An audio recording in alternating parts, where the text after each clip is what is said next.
লিপটি, ইনস্টাগ্রামে যে নতুন নাচটা সবাই তুলছে আমি শিখেছি, দেখবি? এখন না মা, পরে। তাহলে কিভাবে পোস্ট করতে হয় অন্তত এটা দেখিয়ে দে।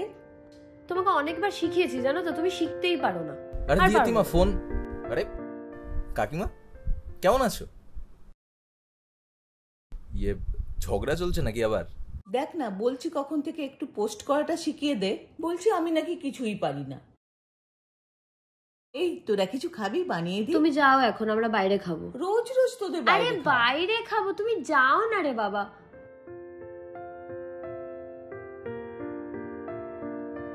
চ বেরোই।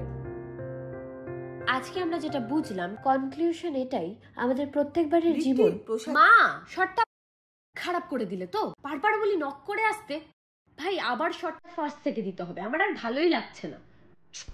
ভাব ছোটবেলায় যদি কাকিমা তোর হাতটা এইভাবে ছেড়ে দিত। ভাই জ্ঞান দিস না তো। জানিস তো আমরা আমাদের বাবা মাদের পাত্তা দিই না, কিছু শিখতে চাইলে শেখাই না। এবার তুই ভাব, ছোটবেলায় তুই যখন অঙ্ক পারতিস না, তখন যদি কাকিমা ঠিক এই কথাগুলো বলে উঠে চলে যেত, তুই আজকে যেটা হয়েছিস না, হতে পারতিস না। আমরা যা কিছু হয়েছি সব বাবা মাদের জন্য। এখন তোর কথাটা হয়তো জ্ঞান মনে হবে, বুঝতে পারবি যখন কাকিমা থাকবে না, যেমন আমি বুঝি। তুই কাকিমাকে খুব মিস করিস তাই না?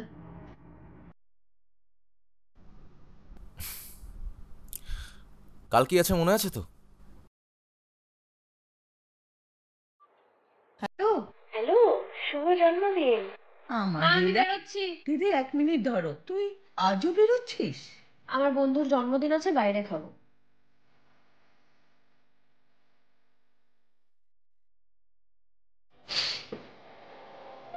মা